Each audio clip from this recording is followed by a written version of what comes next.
诚意霸榜又被清分，我们聊的其实不是它，是一个还没长大的评分系统。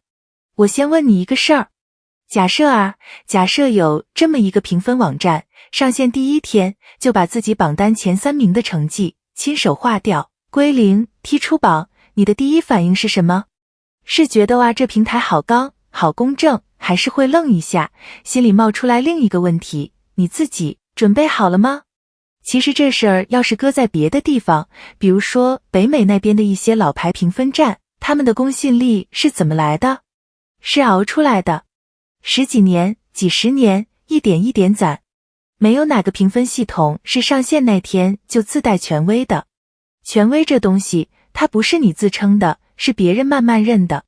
说到底，今天咱们要聊的这件事，表面上是一个艺人的新闻，但我越想越觉得它其实是一个行业问题。说回正题哈，事情是这样的，前阵子上海电视节白玉兰那边开幕，同一天，官方背景的网络视听协会牵头，拉上爱奇艺、优酷、腾讯视频、芒果 TV 4大平台，推了一个全新的评分平台，叫金城评分。定位是什么呢？全民打分加权威大数据，融合了播放数据、市场占有率、讨论热度、搜索指数一堆维度。说白了，他想当那个官方版的豆瓣，想补豆瓣容易被粉丝操控这个短板。结果呢，22号一上线，电视剧榜前3，刷，全被诚意去年那3部剧拿下了，长安24季、富山海、天地剑心，全是9分以上。然后没过多久，平台以数据异常为由，把这3部剧集体大幅降分，清分移榜，调出前10。其中富山海，这个我得说清楚，是直接被清零，踢出榜单了。至于另外2部具体降到几分，各家说法略有出入，咱以平台实时为准，反正就是大跳水。好，表面的事儿就这么多，你看到的就是这一层，但你别急着下判断。我们往里再包一层，媒体没怎么细说的那一层。你想想看啊，一年3部剧能同时霸榜前3，这件事本身说明什么？说明这个市场存在感是真实的，说明背后那个粉丝群体的凝聚力、行动力强到不行。这是任何一个艺人都羡慕的资产，先把这点放这儿。那么问题来了，金城到底是个什么样的平台？它是刚上线的首日，而且这是最关键的一点，它当时没有打分门槛，注册登录就能打分，没有和平台的真实观看记录做对接。我读到这儿的时候差点跳过去，但你回过头品一下，一个连你到底看没看过这部剧都没法确认的系统，它判定一部剧数据异常，这个异常的标准到底是什么？对了，这里我得插一句背景，不然你听不懂后面。豆瓣为什么这么多年没人能取代？不是技术问题，是信任问题。一个评分系统的命根子是大家相信它中立，而中立这件事恰恰是最难、最慢、最熬人的。当时整个行业都想做官方豆瓣，喊了好多年了。行，现在拉回到金城，那针对刷分这个说法，咱得讲清楚。有报道是这么写的，平台那边的判定是这3部剧数据异常，疑似水军冲榜。这是平台的判定，我先把话放这儿，这不是我的结论啊。但是你往下看，诚意这边粉丝的说法是，我们是实名认证自发登录打分的，只是因为粉丝基数太大，就被系统当成水军刷分了。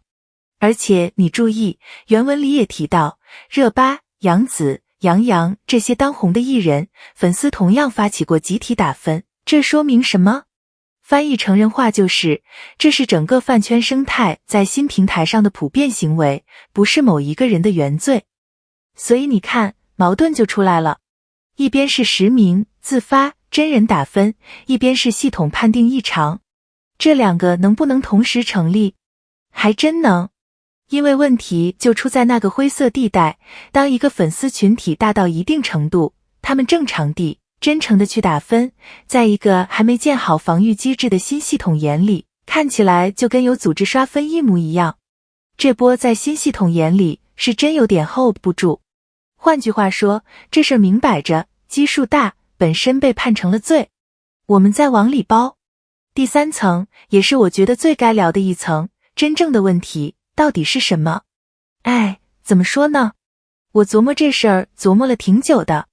真正的问题根本不是诚意的剧刷没刷分，这个谁也证不清，是个罗生门。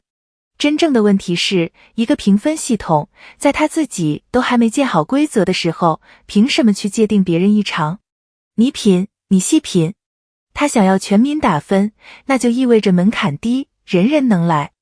可他又想要数据权威，那就意味着的严格筛选，得防操控。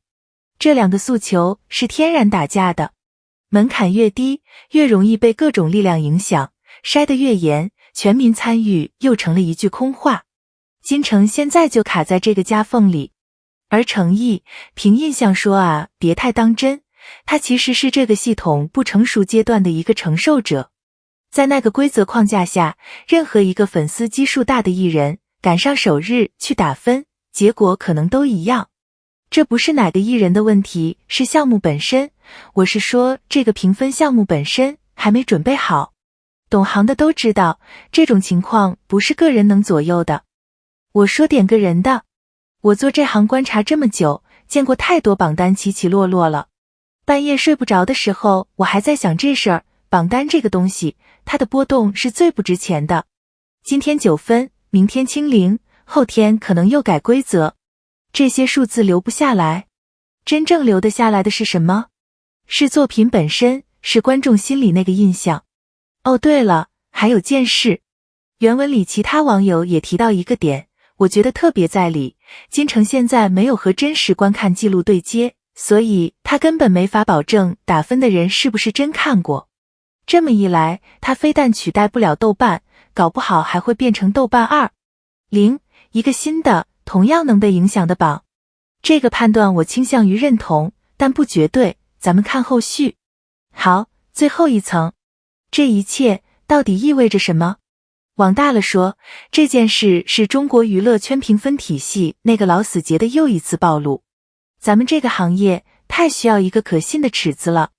豆瓣有它的局限，平台自己的数据又当不了裁判，所以官方下场想做一把新尺子，这个出发点我是支持的，真的。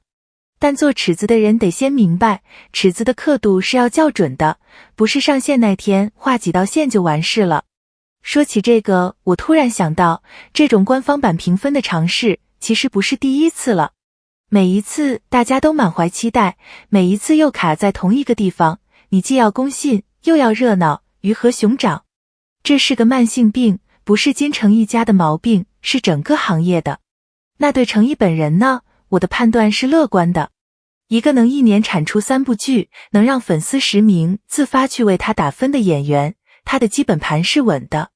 这种 level 的存在感，一张刚上线就自己改来改去的榜单撼动不了。这种持续输出的劲头，这种被人真心支持的状态，本身就比任何一个数字都耐看。时间会证明的。行，回到最开始那个问题哈。一个评分系统的公信力是上线第一天就自带的，还是一点一点攒出来的？我现在的答案很清楚，是攒出来的。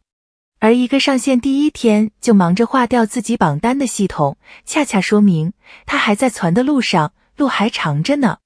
所以这次的争议，与其说是关于某一个演员，不如说是关于这把新尺子自己，他还没长大。